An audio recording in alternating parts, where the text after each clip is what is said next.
It's about to go down with Marc and Cathey, a live coaching show about dropping ideas. Marc and Cathey coach and have conversations with brilliant idea creators who are reimagining the world through the expression of their words, thoughts, and action. Hey, what's up, everybody, and welcome to another episode of It's About to Go Down. I am Marc Williams. And I'm Cathey Armillas, and we have Nina Byrd with us today. I am so excited. Marc, you know, Nina's a business strategist, but that sounds a little too boring for what Nina really is. She's an awesome, phenomenal, brilliant, creative, and she calls herself, wait. Did I get this right? She's industry agnostic.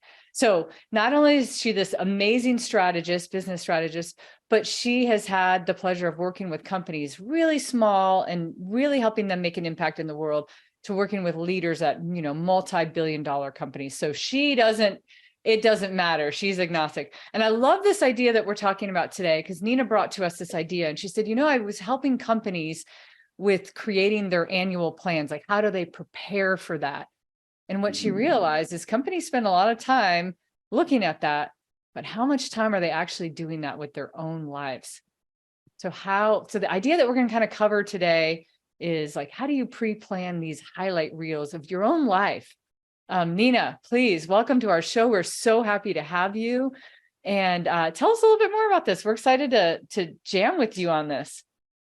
Likewise. Well, thank you, Cathey and Marc, for having me. This is a long time in the making. Our schedules finally aligned, the stars, everything, so we could be here today. So super grateful for that. I've been looking forward to it for a while. I am super curious about digging into this idea because I'm understanding the parallels between people's personal life and professional life.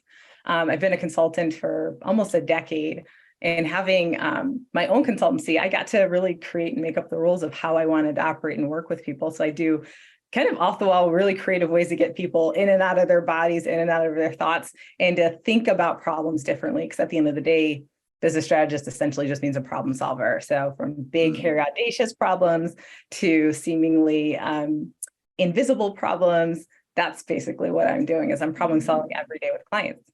So particularly when clients are going through a career change, so CEO is retiring, executive director wants to retire or move in another direction in the organization, because I work pretty exclusively with executive teams, I was seeing that there was also an inability, the same inability they had with strategically planning out the activities of their business, they're also having in their personal life, in their professional development, right? What life do you want to create? What do you want to craft?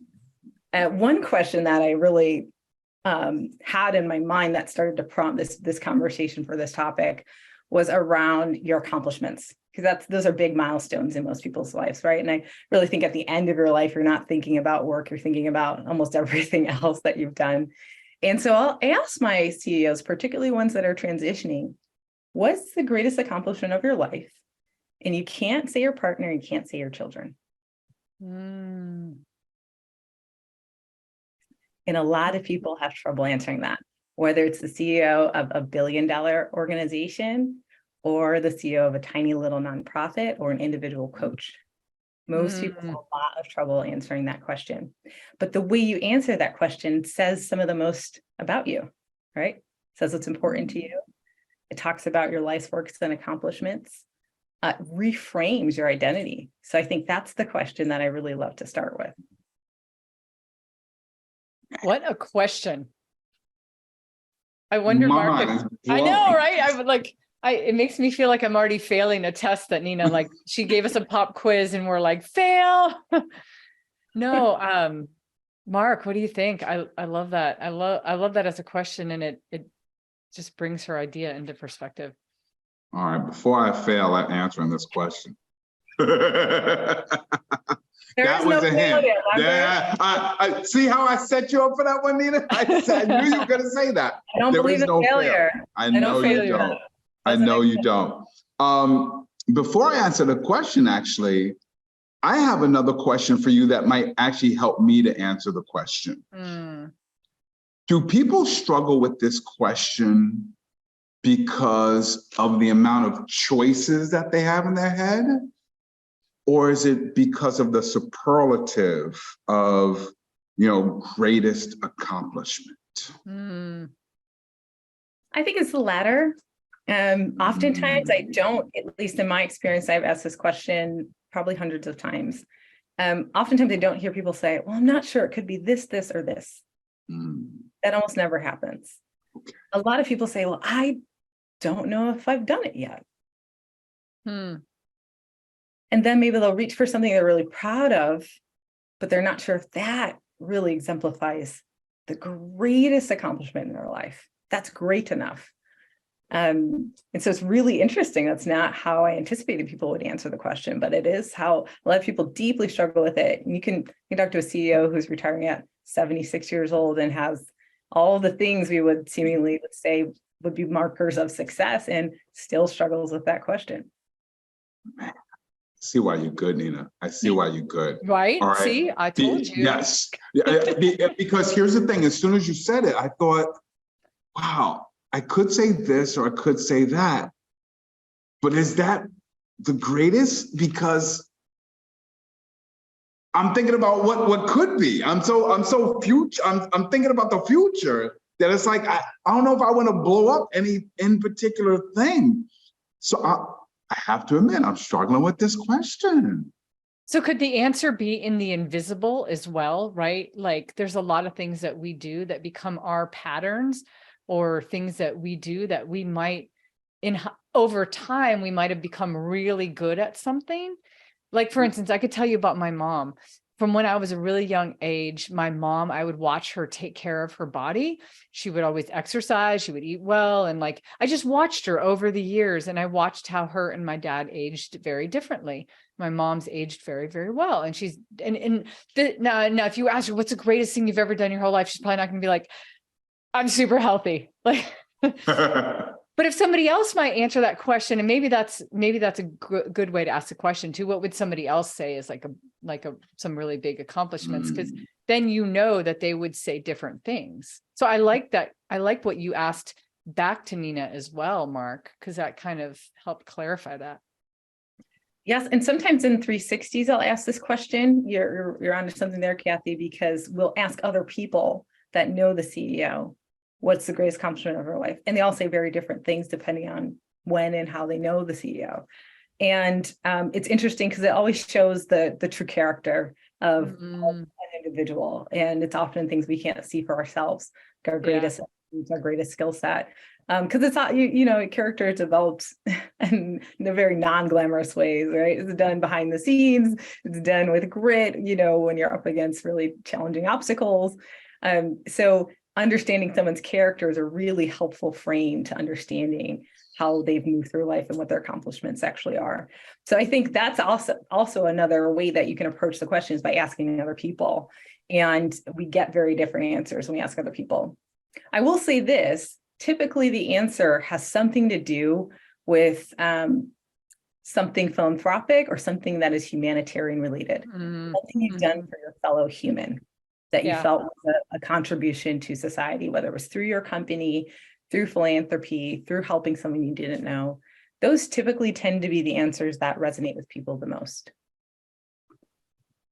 That's interesting that you say that, because when you initially asked the question, I think a part of the difficulty I know I had was, well, do I pick something that I excelled at? Like when I won that gold medal for, and let me pick for pickleball. And so when I think about greatest accomplishment, that's interesting that so many people can be very, I hate to use the word self-centered, but maybe I'll use that for lack of a better term, as opposed to humanitarian or philanthropic. Man, now my head's still spinning. I even asked this question to Olympic athletes, and many of them have said something that they've done for someone else, and not winning a gold medal or not winning. They might be very proud of the fact that they've won a medal. Of course, certainly you would be, but they don't say that that's their greatest accomplishment of their life. It makes me think about why sometimes you'll see, like, if I look at an array of like maybe TED speakers, for instance, that are on a stage giving TED Talks, sometimes the person is on the stage and it's like they're very into whatever their idea is. They might be a scientist, they might be, whatever. And they're talking about something very specific to their work, and it's like their life's work. And then sometimes you just have a person that might be more of a public figure. And it's like, we don't want to hear anything about all the things that we know you for. We want to hear that secondary, third level, fourth level, like, what is your weird hobby? Do you have an ant farm? Like what, what is it? What else is there? Yeah. If you're an Olympic, if you're an Olympic gold medalist, what's more to your life than that? So I kind of like that. I kind of like this going deeper. And I think that's what you're trying to do with the whole thing, right, Nina? Is like, you're really trying to go, hey, you never stop and think about it. You just live every day. You do. Yeah, Mark, what? Well, you and I think so alike with this. And, I think about people that I've worked with doing some career counseling and resume writing and interviewing and things of that nature. And I have found that many people struggle with answering that type of question because they sort of live their lives day to day. It's not that big of a deal. What I did wasn't, I don't know what the greatest was. I just wake up in the morning and I just do stuff. I do stuff. I love it. Right. And it's like they almost minimize. I don't know if they minimize or just forget or just don't magnify. And is there a sense of guilt that we feel by saying that I did something great, right? Because there's this weird balance of humility and pride. Yes. And when I think you're touching on some really great things, Mark. When I find folks who have that humility issue, I mean, they can't come up with anything. And I'm like, well, you just sold a company for $45 million. I think that's pretty cool. Not that needs to be your thing, but you can't come up with anything when we're maybe talking about a humility issue. And I challenge whether or not people are really consciously creating a pathway in their lives. This is why, because with the advent of social media, people have to curate their lives so much, right? So when you go out to a restaurant or you're going to look out for an experience, you're going on vacation, oftentimes you'll have a couple things, if you're a planner like me, that you want to do or that you anticipate. It's going to be really cool to see that waterfall, Cathey. I love waterfalls. I can't wait to take a picture under that. That's going to be awesome. Oh my gosh, I heard this place has the world's most giant burger. I can't wait to eat that thing and take a picture for Instagram. So that is how you're curating, week to week or month to month. We're already doing it. And we do it and we capture it, and then we spread that message to the world. Oftentimes, I don't really have social media, so I'm just saying this in theory and not as in practice. But I did a talk on how to be social without having social media. You still be alive. I still get invited to events, and I still understand what's happening in the world, surprisingly. So, most people are already doing this. They're just not doing it intentionally or strategically with their entire life path. And when someone has the humility issue and they're like, I haven't done anything of note, I ask them, okay, let's go really, really far out. You are going to die at the end of the week. You just got a terminal diagnosis. Doctor says you got 5 days to live. What do you want in your obituary? To date, you have to pick, right? Because you only got a week left to live unless you're going to do something great in these 5 days.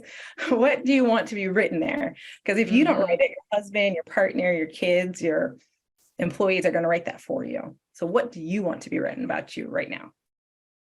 And that will usually push somebody into digging into a proud moment.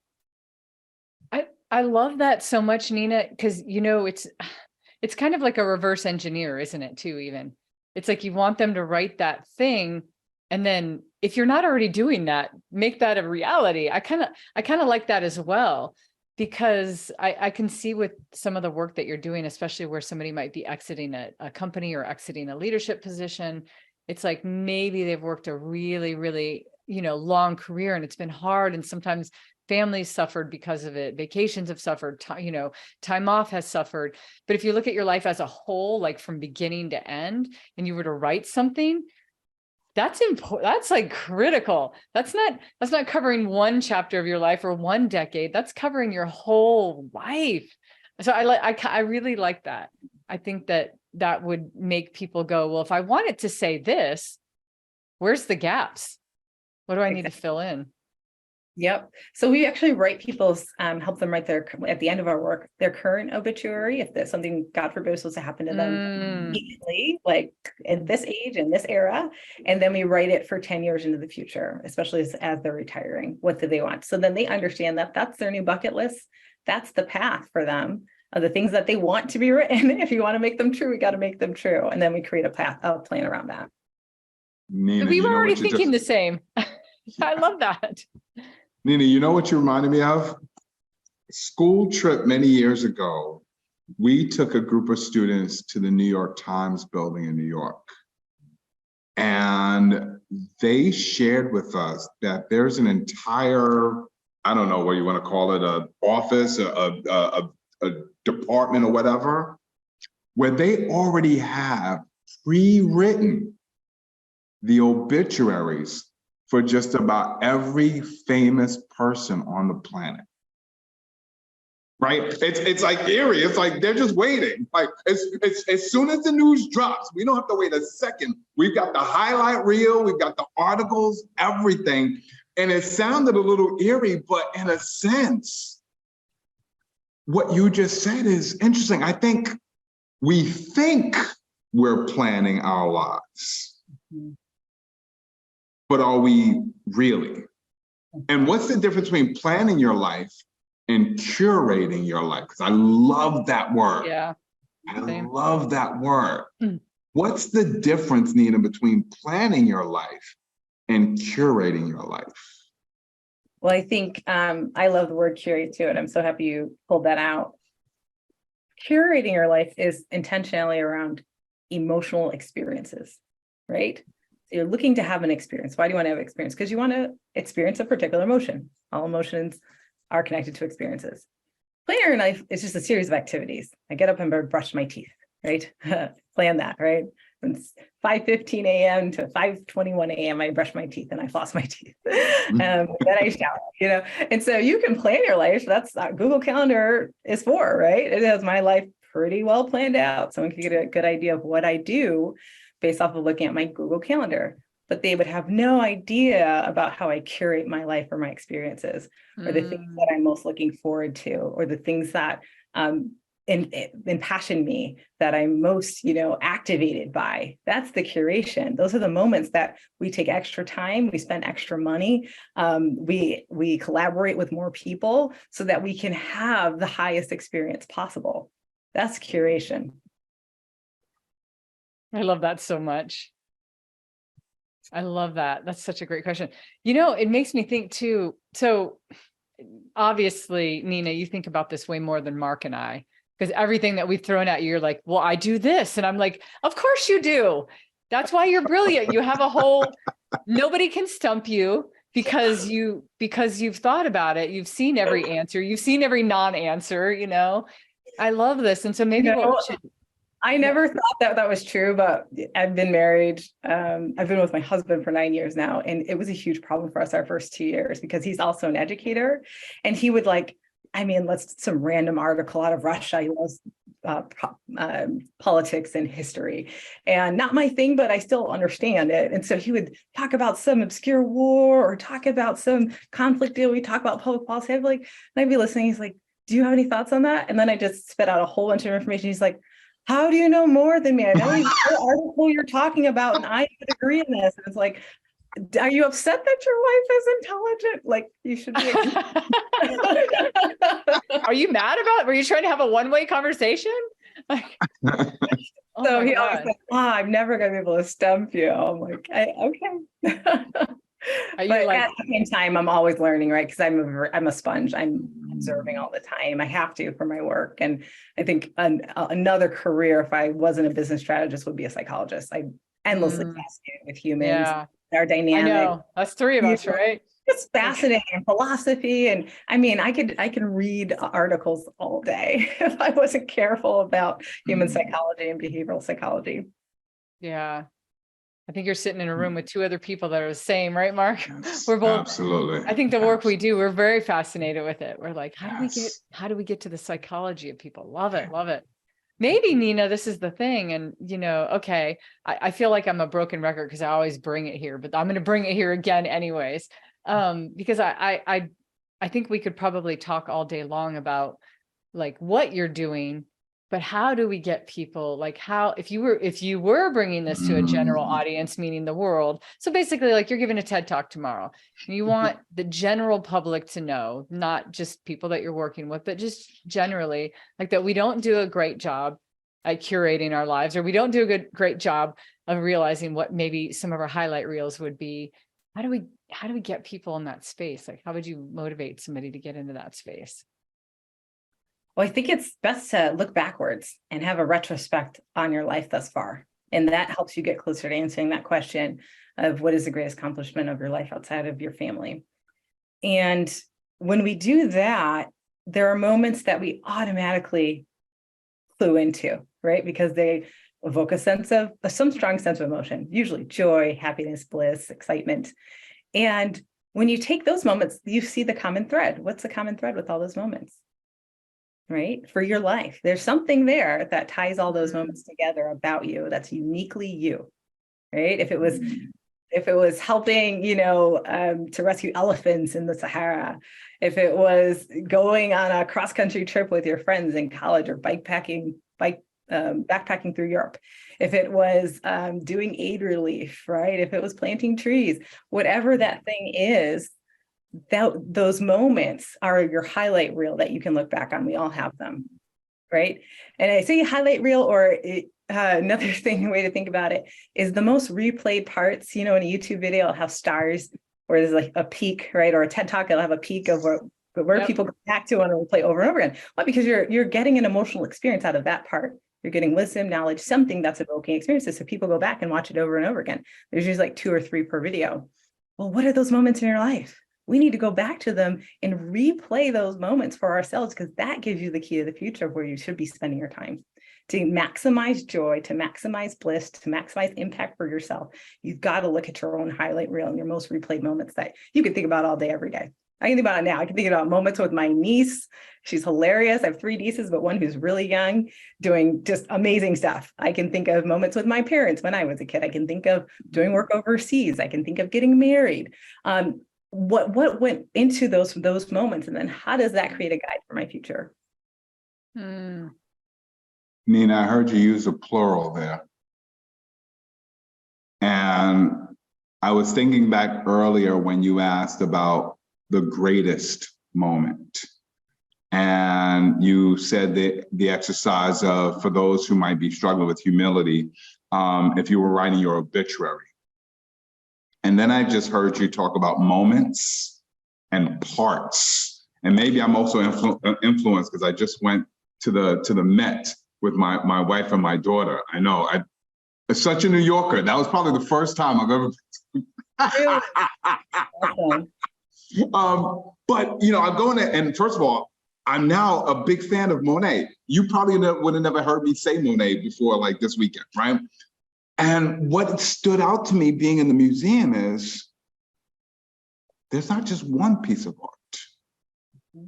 There's like a collection.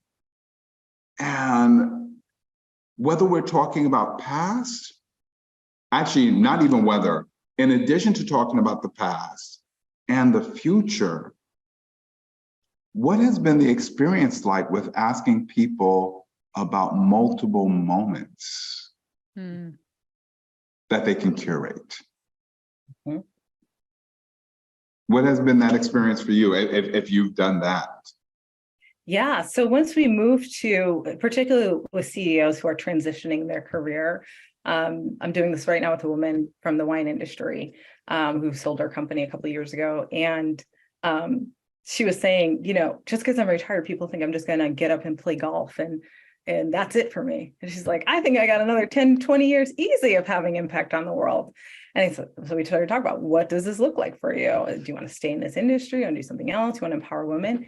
And everything she wants to do is all about giving back and helping humans to understand and realize the power that they have within themselves to change the world.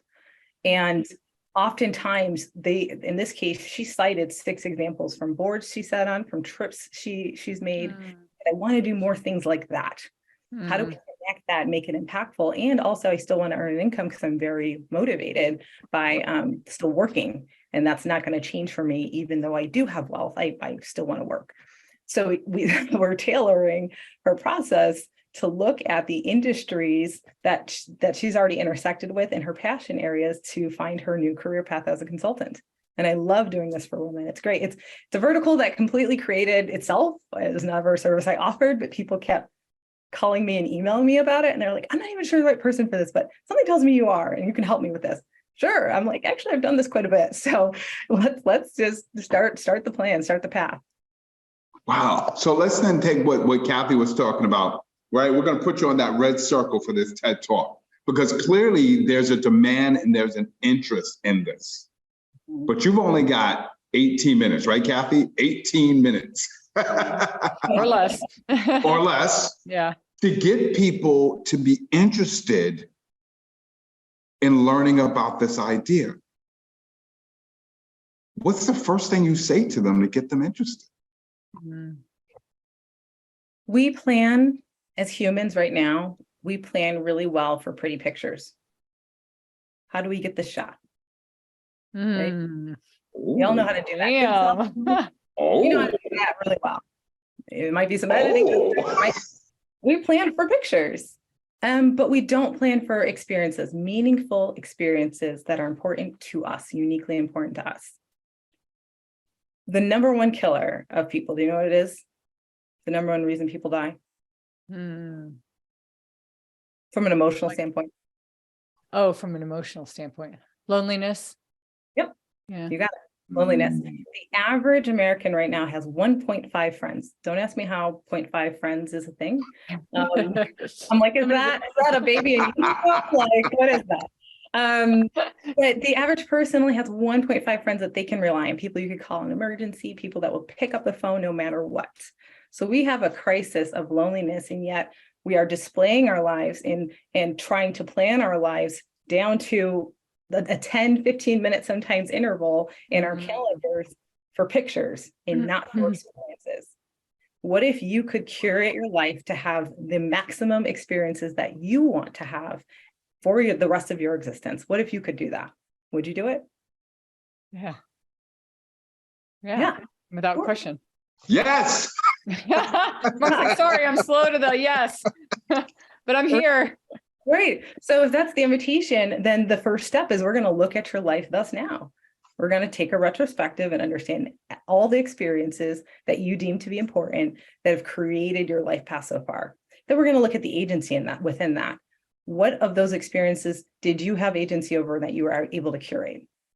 Okay, and now how are we going to do that in the future? And what bigger, bolder, more audacious experiences might you want to have? That looks differently for everybody. I know people, they hate to travel. They're like, gosh, travel anywhere. Oh my gosh, I could never. You know what I really want to do? I want to fly a plane. Or you know what I really want to do? I want to volunteer at a library. That would be great. I've always wanted to do that. I mean, whatever the experience is, it's your experience. But you have to be deliberate, intentional, and have the vision of how you're going to curate that. And what is the emotional benefit that you are seeking to achieve? God, you're really making me think, Nina, that I don't think a lot of people think about maybe the categories in their life. Like if you had to tell everybody, like, what are 10 categories that kind of rule your life, Marc? I mean, I started thinking about mine when she was talking. I was like, oh, I would definitely say adventure, because not only do me and my husband travel, but we do like crazy like really adventurous stuff. And, you know, like but if somebody had asked me that the first question, I don't think that would have been the first thing that I would have thought of, but it's a big category. I'm really starting to think about all those categories, especially Marc, when you asked Nina about the plural, the moments, you know, I was like, there's categories. So then there's that. And then for me, it might be also like sports. And then it might be like my incessant need to like learn more and read like psychology books or like, right. And I would never think of that as part of my life, but it is part of a life that brings me joy. and happiness, and it makes me who I am. And so I feel like it's also a lot of the things, like if there was a DNA makeup of Nina Byrd and Marc Williams, what would that look like? And then what is each one of the things within that category that might be the biggest thing in that category? Mm-hmm. And you can start with the satisfaction skill, right? And you can look at, like, most people, there's a nice pie chart of 8 areas. Let me see if I'll butcher this. It's like emotional, spiritual, intellectual, physical, your environment, right? Financial, occupational, and social. So the social one is what I was alluding to, because that's what's killing people, right? You don't have good social connections, you don't have accountability, you can't deeply trust. We as humans are meant to be in community. That's why isolation is the #1 most effective torture technique. Just take humans away from each other and you'll quickly go mad. It's effective and it's cheap. That's what you do in war, right? So I like to overemphasize the social side of things, because I think, particularly in American culture, we try to overcorrect with occupational and financial. And I know a lot of really wealthy people that are unhappy, deeply unhappy with their lives. And so if we can focus on the social, you got a better chance of having a higher happiness index for your life. But in each of those 8 areas, you could scale them. I try to scale mine once every month or two. Like, where am I not pouring into myself? Wow, financial is great right here, but spiritual is not so great, right? Or my emotional is awesome, right? I feel connected to all my friends. Like, it's a holiday time. I got to see everybody. Like, people care about me. They're checking in on me. But physically, I only went to the gym twice this month, right? Like, I got to get on that because my body doesn't feel energized. My cells need that stimulation that I get from physical activity. Occupationally, like, my company is doing well, but then why do I feel burnt out? Right? Because I'm not getting enough of my social time. So when you look at and you can scale that, you can score that matrix, you can also see what moments have you intentionally created to increase happiness or satisfaction in each of those areas. And then you can also curate those experiences. So for example, I make sure that I plan at least 2 parties a year, 2 big parties. I don't care what they cost. I invite the people that I really love. Cathey, you've been invited to a few. In the pandemic, they, went away, but I deeply miss them. The financial never outweighs the impact for me, right? Like, and that drives my husband nuts, by the way, but that's okay because it's my money.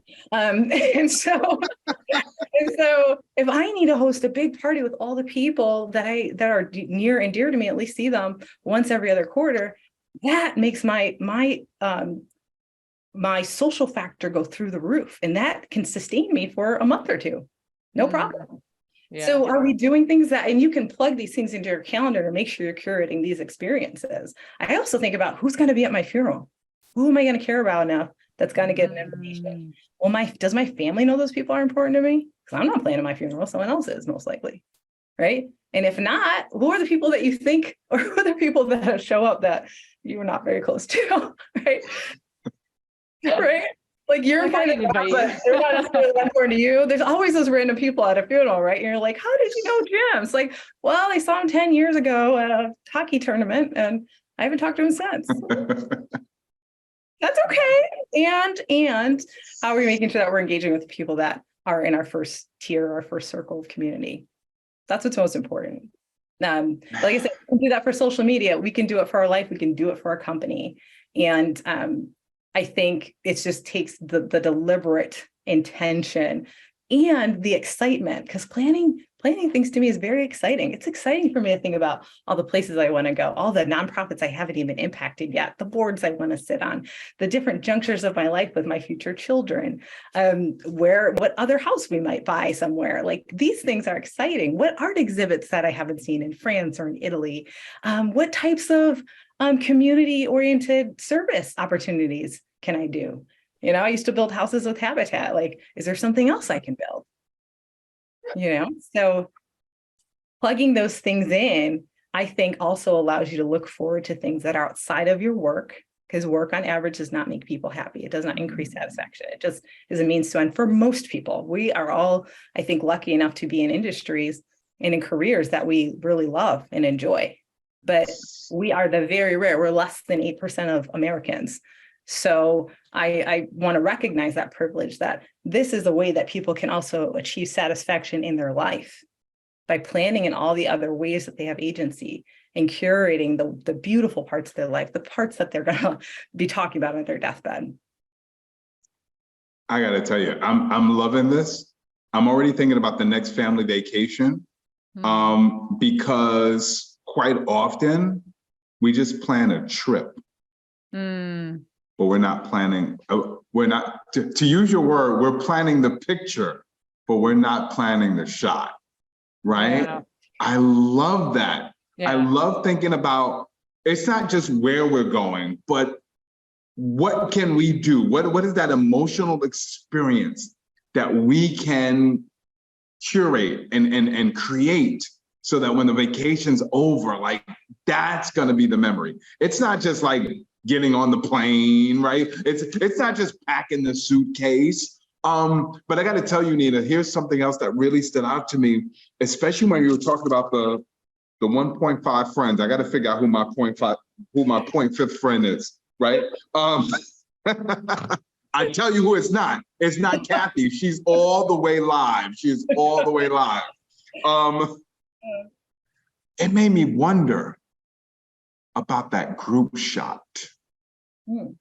Like, what's that group shot that I would curate from my past? What is that group shot that I would plan for or curate for my future? You know, because even when you said earlier about the greatest accomplishment, I kept wondering and I don't know if I'm alone in this, what's that individual moment? And I know you talked about philanthropic and humanitarian, but even sometimes that's like, well, what did I do to save the world, right? Well, there's no unselfish activity, right? Like even if you're doing someone else, it's that whole thing. So I've made peace with that. Like, yeah, you gotta get something out of it if you're doing it. But I wonder, like, what would my group shot be? You know, like I go back to, you know, I always say I'm a background in education. And yes, there's a lot of amazing memories that I have from my experience as an educator.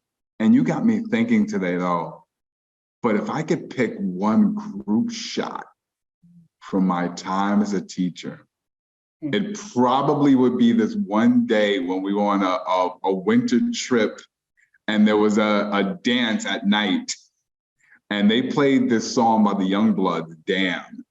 And and I started busting out this one move from the video and the kids like, what, Mr. Williams, you know? And then all of a sudden we were all doing that same move on the dance floor and just the bonding that took place. So you got me thinking about my group shots today. Man, what are those group shots? I love that. I love how we've taken that one question and Nina, you've taken us across.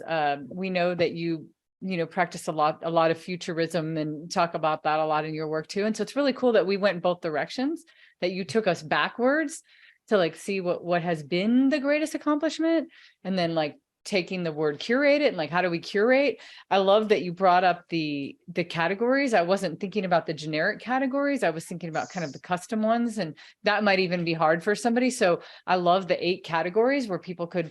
I think anytime you can drill it down, it makes it easier for people to go. And then I have the group shots, and so you start thinking about how, and then all of a sudden you're like, whoa. I didn't think I did anything. They're like, wait a minute, hold on. I've done a lot of things. I might even have 2.5 friends. I mean, exactly. Well, I mean, what you're doing is you're using yourself as your own case study, right? And you're learning from your own history. And those who don't learn from history, as we know, are doomed to repeat it. And so you hear people say, oh, one day I want to do this, or one day I want to be this, or one day I want my company to be like that. But they do the exact same things they've been doing. And so hire someone like me. I'm like, so the first thing we're going to do is not that. Not that thing, because you already did it. We already did it. You already tried it. And it got you where you are. But to take you further, we've got to completely renovate your strategy. And that's what we do together. And it often involves, you're very wary of strategic planning processes that don't intrinsically account for the personnel, the staff, the talent that you have. Because this is why I'm industry agnostic. People are people. And so I can tell you the same problems that might manifest for a tiny little nonprofit are going to be the same problems, just magnified, that manifest for a large enterprise client. Because people are actually fairly predictable. When they're not happy, they don't do good work. Right? Mm-hmm. They talk about employee engagement and all these things. It's like, well, are they co-curating their work plan with you? Are they engaged in their job, or are they just checking a box, punching a clock, and going home? So in order for that to happen, people have to be intrinsically involved and have agency in what they're doing.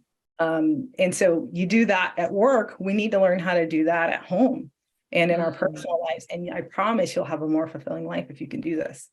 At least one with more intention, and you might have a great obituary when you're all set. Nina, you said something that's like blowing my mind. Mark, did you catch it? She was like, because again, we started this saying that Nina's helping, organizations plan, and they're, and then when she's looking at the organization, she's like, how can you bring this to your personal life?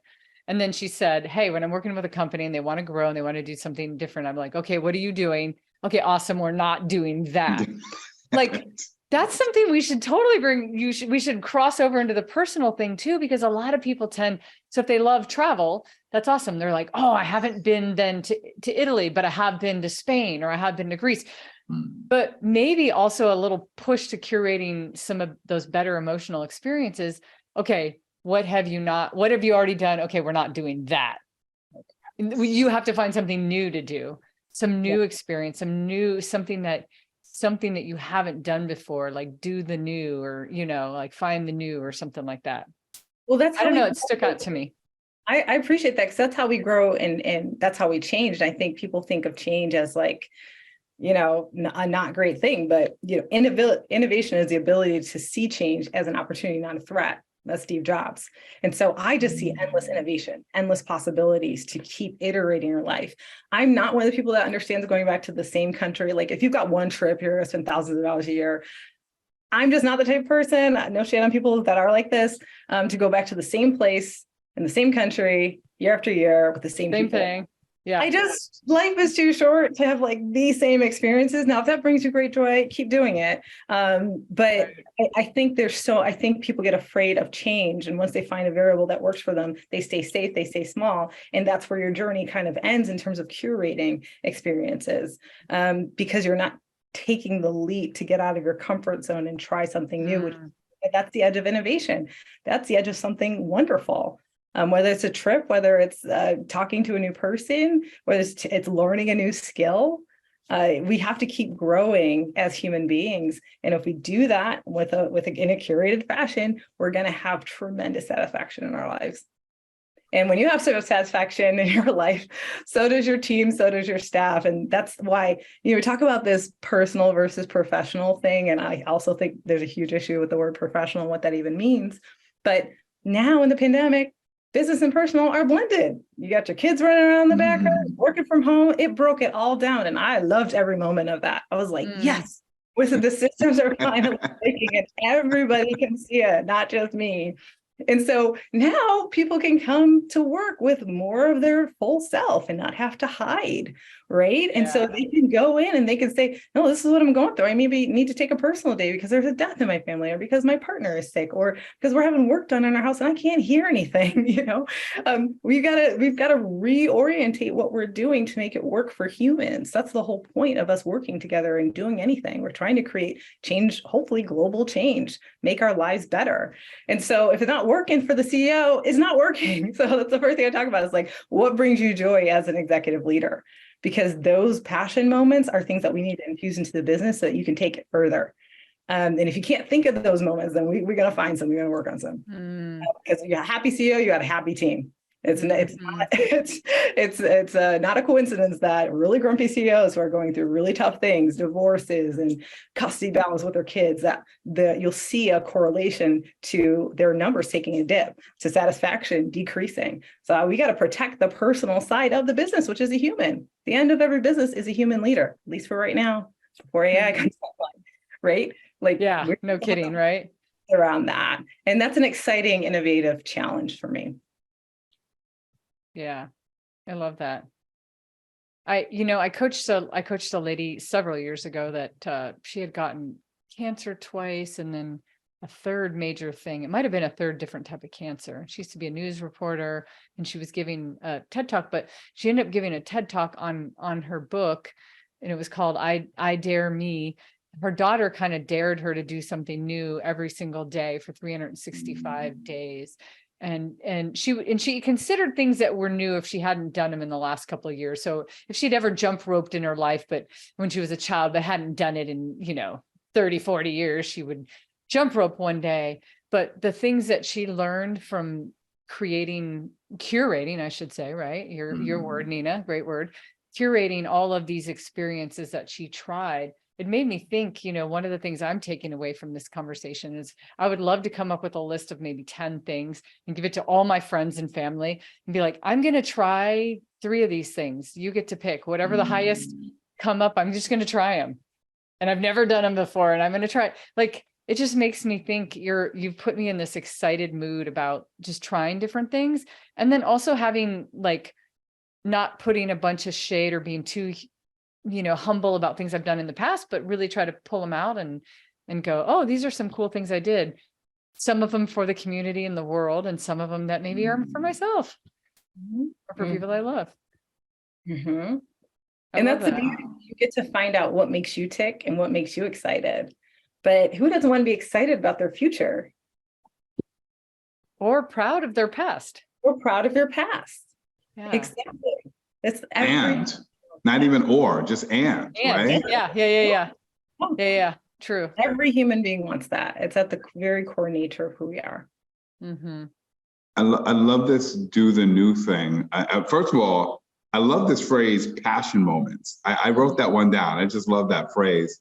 And I'm still fascinated by this metaphor of curating. And I just wonder, what would my wing in the museum look like? Especially if the different shots show different things, right? It's not the same broad strokes. It's not the same style. It doesn't tell the same story, but each picture tells something new and exciting. I tell you, I agree with Cathey. You got me really, really pumped up and excited about the next shot I'm going to take. But here's a question I have for you. Cathey's right. You're a problem solver. You already got the answers. My goodness. What's the question that you have when you're dealing with this work and helping people out?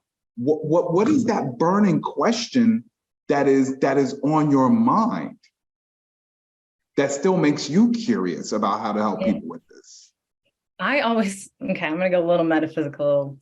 Well, if you want to go with me, I'm always curious about who someone is really. Who are you really? Beyond the exterior, beyond what someone else told me, beyond your biography, those are just words, those are interpretations, but who do you say that you are? And who do you want to be?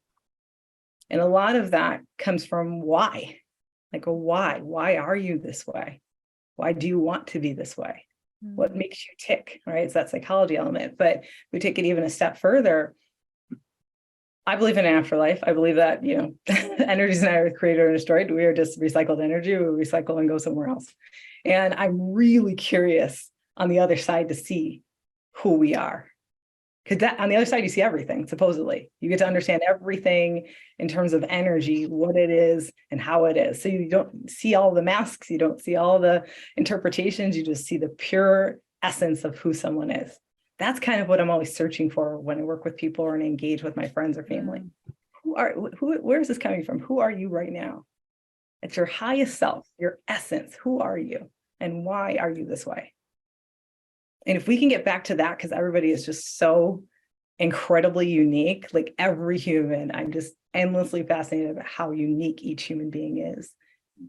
All of us have something just as unique to offer to the world. And if we can dig into that, which also is digging into the moments that are authentic to us and impassion us, then we are becoming our highest self in this iteration. We are becoming the fullness of who we're meant to be. coming from us. It's not coming from the outside world. It's coming deep from the deepest part of us. Wow. So that's why I'm always asking. And I mean, you can dig layers and layers and find layers of human characteristics that to me are endlessly fascinating. Everybody's got a book. Everybody's got the story of their life and they're still writing it. I want to read the Cliff Notes. That's what I'm talking about. Right. I want to look at fast forward and get the highlight reels, like in Netflix or Hulu, you can jump to a scene and you're like, oh, this is my favorite scene. I want to watch it again. That's what I want to do. I want to see your favorite scene.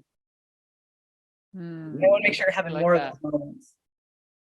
Yeah, I like that, Mark. I noticed that too. I saw your face. I want to go back to my favorite scene and replay it over and over. And it makes me think about how many scenes that you have in your life that you've got to dust off a little bit. They might be great scenes. Just because they were 30 years ago doesn't mean they weren't great scenes, right? Like sometimes I think we forget these great scenes. I don't know. My head is spinning with the depth and fullness of everything that we talked about, because that one question just opened a whole cacophony of different directions and ideas and thoughts. And when you rewind to those favorite scenes too, which I think is an excellent exercise, actually, sometimes I actually go back in the calendar, because I use Google Calendars for more than half of my life, because I grew up half in the digital era and half corded phones. And so I can actually go back to my Google Calendar and say, what were the highlights of that year? And I can typically I'll look in the evenings of the weekends, because I don't think anything exciting really probably happened during the day, although once in a while it happens, right? Don't diss it on the days. But typically I'll look, what did I do in those evenings? And I'll just kind of go week by week. And I'll say, oh my gosh, I forgot that amazing experience. And then I'll connect and I'll go back to my Google Photos and try to find an example of that. Be like, oh, so I can feel it. I'm like, why haven't I done that in a while? I haven't seen these people in forever. I'm calling them out today and we're getting a date on the calendar. Or I'm visiting them this year. I'm going to do this other thing, or this thing led me to want to do this other thing, but I never did it. It's been on my bucket list for 3 years. Why haven't I done it? And those are the things, those are passion. You can get through anything, right? That's why people have the highest productivity before they go on vacation. They're like, done. I'm getting all the things done, because you just don't care as much about these menial things and work when you're about to do something extraordinary and fun and invigorating.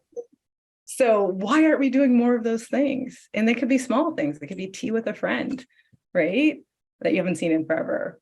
Yeah. It could be eating your favorite ice cream that you can only find in one store on the east side. It could be anything. So it could be counting ducks on the river. We do that. My husband and I do that. Sometimes it's really fun. We make up narratives for how the ducks are living. And so it's just, that's a fun, simple moment. So we can rewind in order to fast forward the future of our life. Ooh. I like you that. Dropping them. Like you keep dropping them. I like that. See, there we go. Okay. We just landed on the title. That's the title of this TED Talk, right? If this were a TED Talk, that's the title right there. Okay. I love that. Nina, I have to tell you another mom story. My mom used to keep, prior to digital cameras and stuff, my mom took pictures constantly, like so much so that it was like everybody hated it and couldn't stand it. But one thing that I always appreciated was like, there were moments that were in the back of my brain memory somewhere. But if I didn't have a picture that showed me that, I wouldn't be able to recall it ever. Like it just I wouldn't be able to naturally recall it. And so to be able to see the picture, and so you touch on that, and I like that you touched on it with the calendar, and then adding the photos, but it also made me think that there's probably a lot of other things that you can connect into that with sometimes it's just seeing a person you haven't seen for a long time, and you're like, oh, I remember that we did all these things when we were in high school or whatever. I love that some of this conversation has led me to believe that underneath that question of what you said is like wanting to find out who somebody really is. It's like, we need to find that out about ourselves even. Yes. I mean, it's like going like, what are all these layers and things that I've done and who I've been around with and things that I'm not thinking about? I think most people think about the last 5 to 10 years, and they think that's who they are, but that's not really who they are. I don't know. That's where my brain was going. Marc, how about you?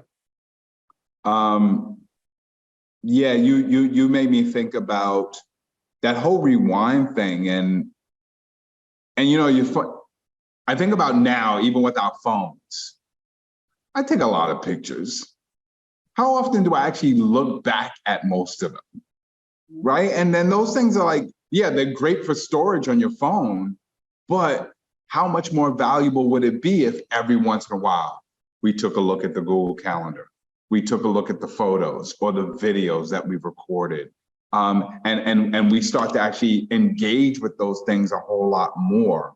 What would that do for us in terms of just reliving those emotions? What would that do for us in terms of thinking about who we are really? What would that do for us in terms of revisiting and doing those things more often? What would that do for us as we think about new things and new chapters that we can add to our lives? We need to rewind a whole lot more often, and actually rewind.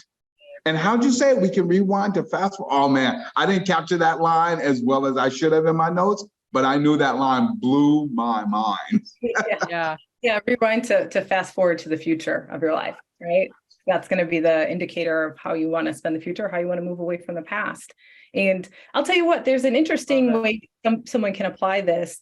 Friends introduced us because they had kids late in life, so they wanted to document the entire experience of getting pregnant and all of this. And they never wanted kids, and all of a sudden they're like, we want kids, we got to hurry up and do it.